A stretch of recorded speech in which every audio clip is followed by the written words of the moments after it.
Chapter 1, The Quiet Before the Storm.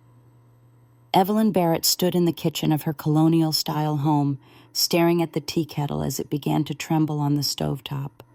The quiet whistle rising into the air was the only sound in the house. No music, no television, no conversation, just the kettle, singing its lonely song in a house too silent for comfort. She reached out with deliberate care, turned off the gas, and poured the hot water into her favorite blue mug, the one with the tiny chip on the handle that Walter always told her to throw away. She never did. Somehow, that chip made it feel more hers, imperfect, but still useful. The clock above the stove ticked past 6:37 a.m. This had been her routine for nearly 40 years. Rise before the sun, fix tea, prepare a light breakfast, and set the newspaper beside Walter's placemat, as if she were setting a table for an invisible king. She no longer remembered when he started ignoring the gesture, just that one day he had. The air in the kitchen felt still, the kind of stillness that doesn't come from peace, but from something quietly dying. Evelyn sat down at the breakfast table and opened the paper, but the words blurred, not from her eyesight, though that had faded with age, but from something deeper, something tightening inside her like a screw being slowly turned. The headline was about local taxes. The photo underneath showed a young woman holding a protest sign. She looks alive, Evelyn thought. Angry, but alive. She hadn't felt alive in years. The previous night had been like most others. Walter fell asleep in the recliner, remote in hand, half snoring through the news. They hadn't had a proper conversation in weeks. They had dinner, of course. Polite talk about errands, the weather, a neighbor's grandson getting married. Never about them. Not about how Walter had stopped asking her how her day was, or how she had stopped telling him about it. Somewhere between child-rearing, retirement parties, and doctor's appointments, they had slipped into a rhythm of coexistence. They were housemates who wore rings, partners in mortgage, not in soul. Last week, Evelyn had stood in front of her bathroom mirror and whispered the words, "I don't think I love him anymore." Saying it hadn't destroyed her. That was the most shocking part. It had made her feel something terrifyingly close to relief. Later that morning, she drove to the grocery store, the same one she'd been going to for 30 years. Her hands moved with muscle memory, carriage, eggs, bananas, cereal. Nothing new, nothing exciting, nothing she hadn't bought 100 times before. As she rounded the frozen food aisle, she spotted someone from church.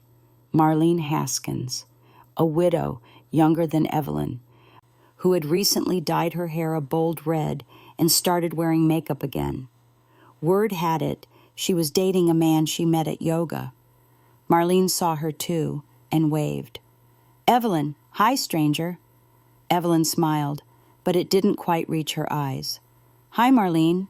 How are you?" "Oh, you know, relearning how to breathe," Marlene said with a wink. Evelyn nodded politely, but the word stuck with her. Relearning how to breathe. Was that what this was?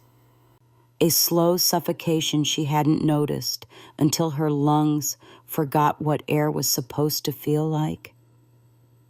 That night, Evelyn didn't cook dinner. She reheated soup. Walter didn't comment. He ate in silence, barely looking up from his phone. Afterward, she went to the den, curled up in her chair, and pulled out an old photo album. The leather cover was cracked, the pages slightly yellowed.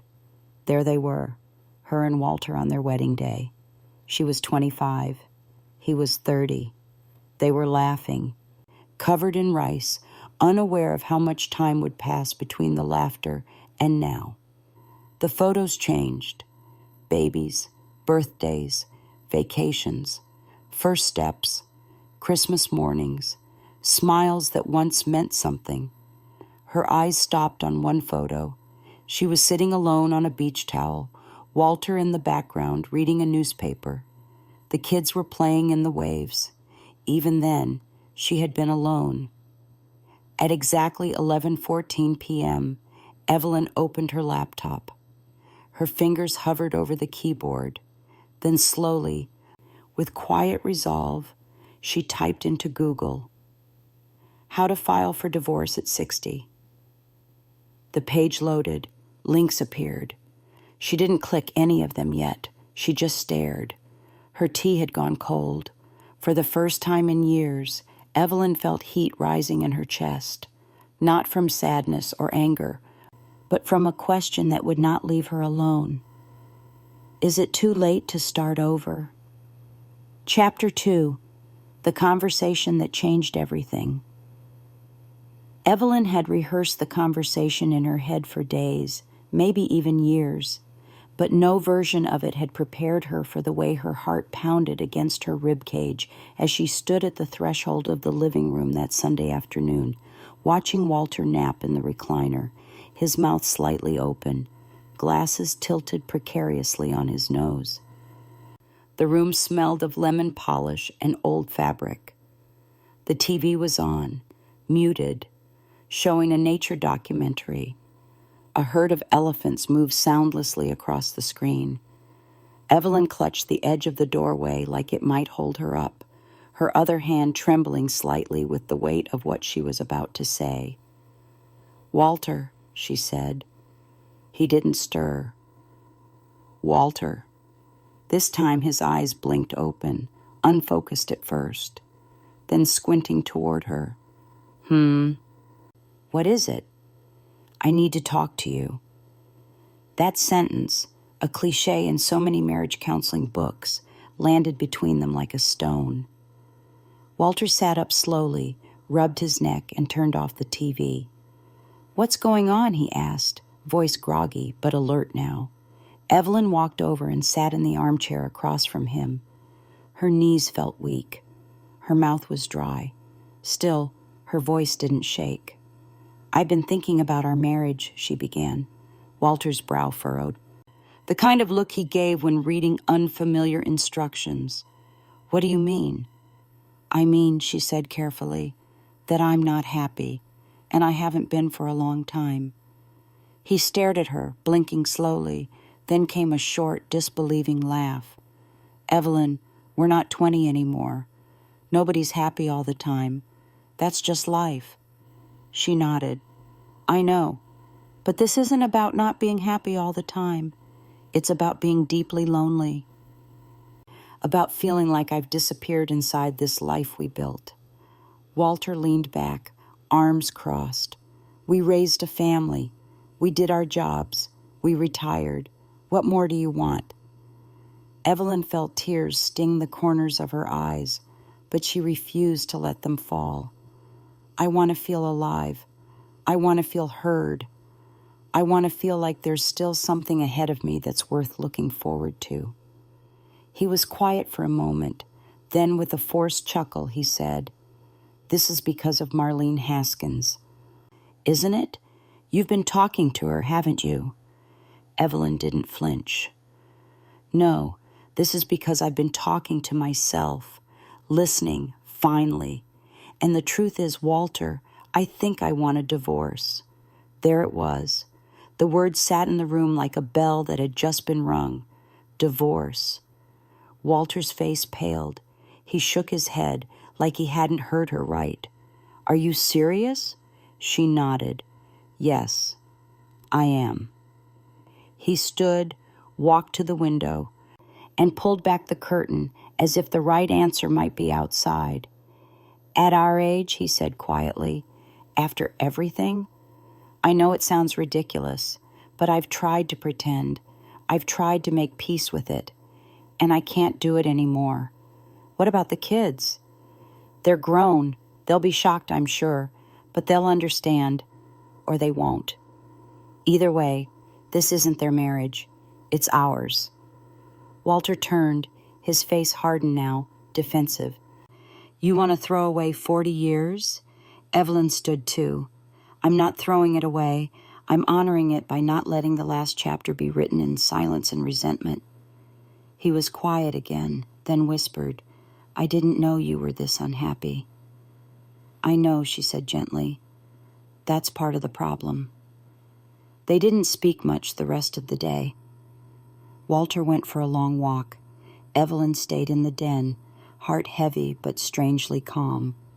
That night, she slept in the guest room. The sheets were cold, the mattress unfamiliar. But for the first time in years, she slept without waking up in the middle of the night. Over the next few days, the atmosphere in the house changed. They became polite, like strangers in a waiting room. Walter didn't fight. He didn't beg. He didn't try to convince her to stay. If anything, his silence was louder than any argument could have been. One afternoon, he slid a manila folder across the kitchen table. "I made an appointment with a mediator," he said. Evelyn looked at it, then at him. "Thank you," he nodded. "I don't agree with this, but I respect that you're serious." She didn't expect gratitude, but the dignity in his response touched her. For a moment, she remembered the man who used to hold her hand in movie theaters and bring her tulips every March. Later that week, Evelyn sat on the porch with a cup of tea, watching the light shift through the maple trees. Fall was on the horizon. Change was in the air. She felt a strange mixture of fear and relief, like standing on the edge of a cliff, heart racing, knowing the only way forward was down and through. The hardest words had been spoken. Now came the unraveling, and maybe, eventually, the rebuilding. Chapter 3. A room of one's own. The apartment smelled like fresh paint and uncertainty. Evelyn stood in the middle of the modest living room, holding a box labeled "Kitchen Fragile," the tape slightly peeling at the corners. The room was quiet except for the buzz of the refrigerator and the occasional creak of old floorboards, adjusting to a new inhabitant. Her new inhabitant. She set the box down on the scratched hardwood floor and looked around.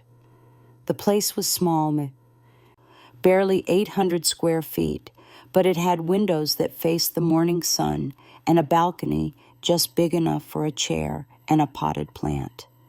She'd chosen it herself, signed the lease herself, and now stood inside it, alone at 60.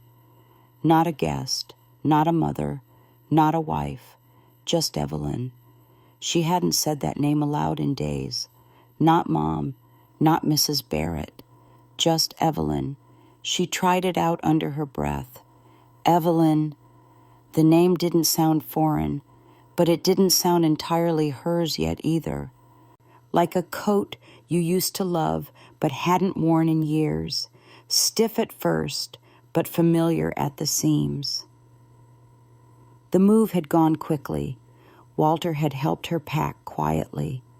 He loaded boxes without complaint, without comment. He'd been strangely gentle in the last days, offering her the better of their 2 toasters, making sure she had an extra set of sheets. When the moving van pulled away and she stood on the sidewalk with her keys in her hand, he'd looked at her and said, "Take care of yourself, Evelyn." She'd nodded. "You too, Walter." There was no hug, no tears, just 2 people who had spent most of their lives together, quietly parting ways, like 2 rivers splitting at a fork. The first few days in the apartment were strange. She arranged the furniture carefully, a second-hand couch, a thrift store coffee table, the rocking chair she couldn't bear to leave behind. She found an old painting in a box, one she'd bought at a craft fair in her 30s, and hung it in the hallway. It was a mountain range, heavy with clouds. Her days were quiet, too quiet. The silence wasn't heavy like it had been in the house with Walter. It was empty, raw. There was no one to cook for, no one to share the newspaper with, no footsteps in the hallway. Just her. Evelyn tried to fill the silence. She unpacked slowly, made lists, rearranged shelves. She set up her teapot by the window where the morning light filtered through. One afternoon, she tried to read a novel, something her daughter had given her years ago, but her mind kept drifting. What now? That was the question that lingered in the corners of every room. She ventured out more, found a coffee shop 3 blocks away, learned the barista's name, Callie, and ordered a cappuccino that tasted just bitter enough to remind her she was alive. At the grocery store, she stood in the cereal aisle, overwhelmed by the silence of having no one else's preferences to consider. She picked Raisin Bran. Back at the apartment, she stared at the empty second bedroom. She had told the leasing office it would be her office, but now it just held boxes she hadn't opened yet, books, photo albums, a jigsaw puzzle she bought and never started. It was during one of these quiet afternoons that she met Gloria. The knock on the door startled her. She opened it to find a woman in her late 60s, wearing a turquoise sweater and red-framed glasses. She held a plate of cookies. "Hi there," the woman said with a smile.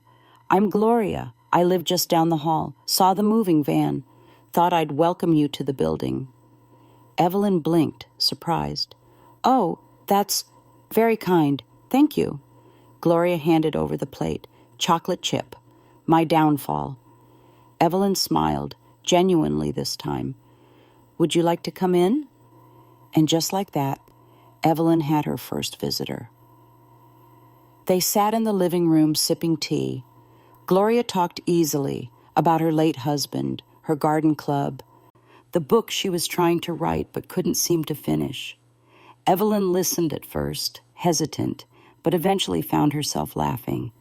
It felt like a revelation, her own laugh, real, loud, free. "You moved here alone?" Gloria asked gently, not prying. "Yes," Evelyn said. "Just left a long marriage." Gloria nodded, unfazed. "Good for you. Hard, but brave." Evelyn looked at her. "Do you really think it's brave? Sometimes it just feels foolish." "Brave and foolish often look the same," Gloria said. "But you don't strike me as someone who runs from things." Evelyn's throat tightened. "No, I ran toward myself." Gloria raised her cup. "Then cheers to that." That night, Evelyn sat on the balcony, a blanket around her shoulders, watching the lights flicker across the city. She wasn't sure what the future held. The next chapter was blank, but for the first time in years, she wasn't afraid of that. She was curious. The room she slept in now didn't echo with disappointment. It didn't hold someone else's schedule or moods. It was hers, a room of her own. Chapter 4, A New Kind of Love. Evelyn hadn't planned to join the book club. It was Gloria who pushed her, gently but persistently, as they sat one afternoon on Gloria's balcony, drinking lemonade and watching the breeze rustle through the trees. "You said you liked to read," Gloria said, swinging her legs like a girl half her age. "And half the club are just there for the wine." "I'm not sure I'm ready to be around that many people," Evelyn replied. "It's not a crowd, sweetheart. It's 6 retired women and 1 widower who always forgets his glasses. No pressure, just pages." Evelyn laughed. "Pages and wine?" "Exactly." So she went. And that's where she met David. He wasn't remarkable at first glance, tall, soft-spoken, with a slight stoop in his shoulders and a habit of smoothing his mustache when nervous. He sat 3 chairs down, wore plaid, and brought banana bread he claimed he hadn't baked himself. But what Evelyn noticed wasn't his appearance. It was how he listened. Not the kind of listening people do when they're waiting for their turn to speak. David listened like each word mattered, like every sentence she spoke was worth holding in his hands. They didn't speak much that first meeting, but as the weeks passed, so did the pages, and their conversations lengthened.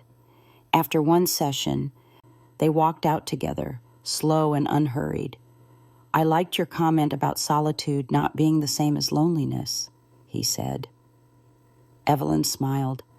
"I've had time to think about the difference." David nodded. "I think I'm just learning it." He didn't push, didn't flirt, just walked with her to the corner, tipped his head, and said, "See you next time." She looked forward to next time. It started with coffee, then walks, then a rainy Thursday afternoon at the museum. David knew the names of painters, the difference between brush techniques, and the exact year the Impressionists fell out of fashion. "You've got a head full of art history," she teased once. He grinned. "Former high school teacher. I used to make bored teenagers stare at Monet." "I would have paid more attention if you had been my teacher," she replied without thinking. There was a pause. Then quietly David said, "That's the nicest thing anyone said to me in years." They didn't define it, not at first. Evelyn didn't want to rush into anything, didn't want to chase companionship just because the silence was hard. But with David, the silence wasn't heavy. It was shared, companionable, safe. One evening, after walking through the park, they sat on a bench watching a group of children fly kites. Evelyn turned to him.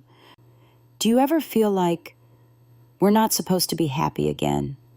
David looked at her, then at the sky. "I used to. For a long time I thought my life ended when Carol passed. And now," he smiled, sad but sincere, "now I think maybe it just changed shape." Evelyn nodded. She understood. When she told Gloria, her friend clapped like a teenager. "I knew he was sweet on you. The man started wearing cologne again, for God's sake." Evelyn laughed, blushing. "We're just talking, walking, getting to know each other, and smiling again. Don't forget that." Weeks passed, autumn deepened, leaves gathered on Evelyn's balcony, and she didn't mind sweeping them. She even bought a pair of red gloves, bright, bold, slightly ridiculous. David said they suited her. She let herself enjoy it, the laughter, the gentle teasing, the discovery of new music and late-night phone calls that reminded her of high school. But it wasn't giddy infatuation. It was quieter, grown, steady.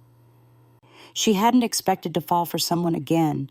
She'd assumed that part of her life was over, but with David, it felt less like starting over and more like returning to something she thought she'd lost. Herself. One night, as they walked along a quiet river trail, David reached out and held her hand. Just like that. No announcement, no hesitation. Evelyn didn't pull away. She didn't look at him. She didn't need to, because for the first time in a long time, she felt seen, not as someone's mother or ex-wife or 60-year-old woman starting over, but as Evelyn, just Evelyn, and that was enough. And Chapter 5. When the Past Comes Knocking. The phone rang at 6:12 a.m. Evelyn stared at the blinking screen, her heart lurching in that old instinctive way, like it had when the kids were small and a late call meant trouble. She didn't recognize the number, but something in her gut told her to answer. "Hello?" "Mrs. Barrett," said a young, overly formal voice. "I'm calling from St. Joseph's Hospital. Your husband, Walter Barrett, was admitted early this morning." Her breath caught. "What happened?" "He experienced chest pains and was brought in by ambulance. He's stable now, but the attending physician wanted to notify next of kin." We're separated," she said automatically. "But yes, I'll come." The nurse gave her the room number. Evelyn sat on the edge of the bed for a long moment after the call ended, her tea cooling on the nightstand. Walter. It had been nearly 5 months since she moved out. The hospital smelled like bleach and unease. Evelyn stood by the elevator for a beat too long, smoothing her coat, ignoring the knot of anxiety in her stomach. She wasn't his wife anymore, not in the way people thought, not in the way that made this visit feel expected. Still, when she stepped into Walter's room and saw him lying in the hospital bed, pale and tethered to machines, something ancient and buried rose in her chest. He opened his eyes slowly. "Evelyn? I'm here," she said softly. "You came." "Of course I did." They didn't talk about the divorce right away. Instead, they talked about his heart, what the doctors said, what he'd felt, how long he'd ignored it. Evelyn sat in the chair by the bed, peeling a clementine she brought in her bag. The scent of citrus filled the room. "You still eat those things," Walter said. "You still ignore chest pain," she shot back lightly. They both smiled, just a little. Later, the conversation drifted. "I was scared," Walter admitted, staring at the ceiling. "Not of dying exactly, but of being alone when it happened." "You weren't always alone, Walter," she said. "You just stopped noticing who was beside you." He turned his head slowly. "I know." There it was, the thing she had waited years to hear, but now, strangely, it didn't land like a victory. It just felt sad. "Do you regret it?" he asked. "No," Evelyn said. "I regret not doing it sooner." Walter nodded. "No offense taken." "You seem happier." "I am." "Is there someone else?" She hesitated. "Maybe. I'm not sure yet." He closed his eyes. "Good. I hope he listens better than I did." The next day, her children called. First Melissa, then Daniel. Both were shocked. Both asked if she'd seen him. When she told them yes, there was a long pause. "I'm glad you went," Melissa said finally. "Even if it's complicated." It was. It always had been. But she felt no confusion about her choice to visit. Closure, it turned out, sometimes arrived in hospital rooms that smelled of bleach and beeping monitors. Walter was discharged 3 days later. Evelyn helped him settle into his house again just for an afternoon.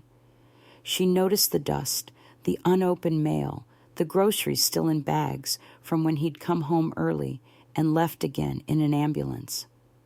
"You need help," she said plainly. "I'll manage." She raised a brow.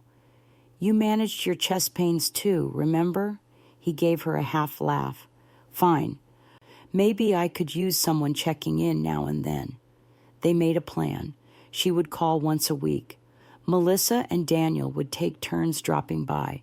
It wasn't reconciliation. It was something else, something gentler, understanding, perhaps. That evening, as she walked back into her own apartment, the scent of lavender and warm lamplight greeted her. A different home, a different life. Her phone pinged, a message from David. "Thinking about you today. Hope you're okay." She smiled and replied, "Long day, but I'm home now." She meant it in more ways than one. Chapter 6, starting over at 61. A year to the day since Evelyn had left the house on Maplewood Lane, she found herself sitting at a sunlit cafe in Florence, sipping espresso from a delicate white cup. The air was warm, scented with basil and city dust, the chatter of tourists rising and falling around her like a tide. Across from her, David studied a map with exaggerated concentration, his glasses sliding down his nose. "We're 5 minutes from everything and nowhere," he said, grinning. Evelyn laughed. "Then we're exactly where we should be." She leaned back in her chair and closed her eyes for a moment, letting the sunlight fall across her face. It had taken her 61 years to sit here like this, with a man she hadn't imagined, in a place she'd never planned to visit, feeling a kind of joy she hadn't thought possible after 60. Not the flashy, reckless joy of youth, but something deeper, quieter, earned. The trip had been David's idea. He'd suggested it one evening while they were making dinner together in Evelyn's kitchen. If not now, when? He'd asked, brushing olive oil over slices of baguette. Evelyn had hesitated. The idea of planning a trip with someone, even someone she liked, felt enormous. But then she'd looked at him, and she realized she wasn't afraid of the trip. She was afraid of admitting that she wanted more, and that maybe, for the first time in decades, she was ready for it. So she said yes. And now, here they were, traveling together, two people with plenty of history, but no need to explain everything. They moved slowly, stopped often, laughed easily. It wasn't a honeymoon. It wasn't a second chance at youth. It was something entirely different. It was now. That morning, before breakfast, Evelyn had opened her email to find a message from Melissa. "Mom," it read, "I've been thinking about everything that's happened over the past year. I want to tell you something I couldn't find the words for until now." There was a pause in the email, a space she imagined held breath, emotion, distance bridged by typing. "You taught me something I didn't know I needed to learn. That it's okay to change. That it's okay to choose yourself. Watching you leave wasn't easy, but watching you live, that's been beautiful. I'm proud of you." Evelyn had read the message twice, then sat for several minutes, her hand covering her heart. Her daughter's words filled a place in her that had long felt unspoken, a part of her that had worried in some dark corner that the price of her peace would be her children's approval. But it wasn't. They saw her now, really saw her. Later that day, Evelyn and David wandered into a tiny bookstore tucked between two stucco buildings. The shelves smelled of old paper and linseed oil. She picked up a slim, linen-bound volume of poetry by a Florentine woman she'd never heard of. The title caught her eye, "Things I Learned After Letting Go." She smiled. "Want it?" David asked, peering over her shoulder. She turned to him. Yes. That night they stood on a rooftop terrace overlooking the Arno River. The city lights shimmered in gold and silver reflections. David reached for her hand. "I'm glad you didn't give up," he said. Evelyn looked at him. "On what?" "On the idea that life could still surprise you." She considered that. "I didn't know what was waiting," she said. "I just knew I couldn't stay where I was." David nodded. "You leapt," she smiled, "and I landed." When they returned home days later, Evelyn unpacked slowly. She placed the poetry book on her nightstand, next to the old photo of her and Walter from their early days, not as a memorial, but as a reminder of what she'd lived through, what she'd survived. She didn't feel guilty. She didn't feel bitter. She felt grateful. That night, she sat on the balcony with a cup of tea, wrapped in her favorite cardigan, the stars clear and sharp above her. She was 61, divorced, in love, and just beginning. She picked up her journal and wrote a single sentence. "It is never too late to begin again."